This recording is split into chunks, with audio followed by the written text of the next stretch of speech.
mình vẫn đi thu sủi hối nhỉ bà em mà ngày nay bà mà đặt về té y bà về sát ra rồi nhỏ ngắt chìm thêm không tay sạ tiền một vinh tiền một vinh nhé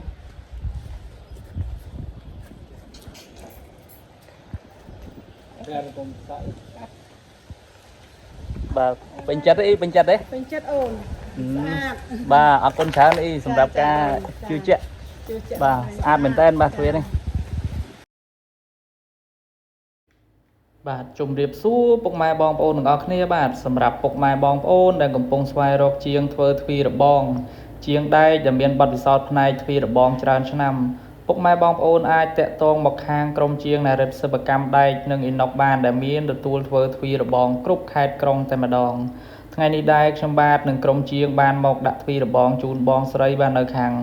ខេត្តកំពង់ស្ពឺបាទទ្វីរបងរបស់គាត់គឺគាត់ highlight ដែកធម្មតាលាយដែកស្មីតបាទគឺមានភាពស្រស់ស្អាតមែនទែនសមនឹងលបងគាត់តែម្ដងបងប្អូនហើយសម្រាប់ពុកម៉ែបងប្អូននៅតាមបណ្ដាខេត្តឆ្ងាយខាងក្រុមជាងខ្ញុំបាទក៏មានទទួលដំឡើងនិងធ្វើគ្រប់ខេត្តក្រុងផងដែរ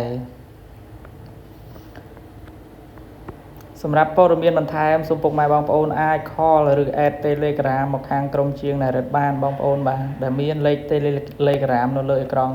ទូរស័ព្ទនិងក្នុងវីដេអូស្រាប់តែម្ដងបាទវីដេអូនេះគឺមានតែប៉ុណ្្នឹងឯងពុកម៉ែបងប្អូនបាទសូមអរគុណសូមជម្រាបលា